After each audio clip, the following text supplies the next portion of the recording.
आपण पाहत आहात RK न्यूज, बातमी तुमची, आवाज आमचा।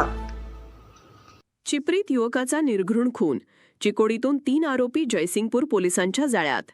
चिपरी गावात बुधवारी सकाळी 6 ऑगस्ट 8:45 ते 9च्या सुमारास 22 वर्षीय युवक संदेश लक्ष्मण शेळके याचा अज्ञातांनी धारदार शस्त्राने निर्घृण खून केला होता।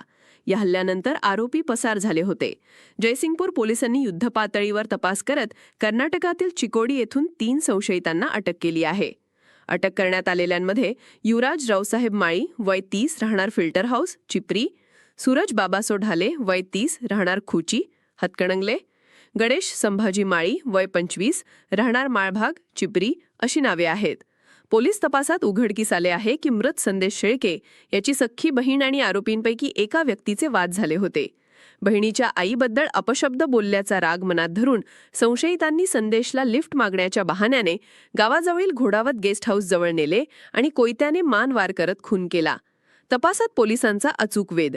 या प्रकरणात जयसिंगपूरचे पोलीस निरीक्षक सत्यवान हाके यांच्या नेतृत्वाखालील पथकाने अत्यंत कुशलतेने तपास केला। सहाय्यक निरीक्षक दीपक कदम, उपनिरीक्षक प्रवीण माने, विनोद जमादार, किशोर आंबुडकर, निलेश मांजरे, ताहिर मुल्ला, रहमान शेख, बाळासाहेब गुप्ते, रुपेश कोळी, जावेद पठाण यांच्या पथकाने सीसीटीव्ही फुटेज तपासून आणि गुप्त बातमीदारांच्या मदतीने चिकोडीत छापा टाकून आरोपींना पकडले। आरोपींनी गुन्ह्याची कबुली दिली असून त्यांनी खून करून मोटरसायकलवरून चिकोडीला पळ काढल्याचे मान्य केले आहे। या प्रकरणाचा अधिक तपास पोलीस निरीक्षक सत्यवान हाके करत आहेत।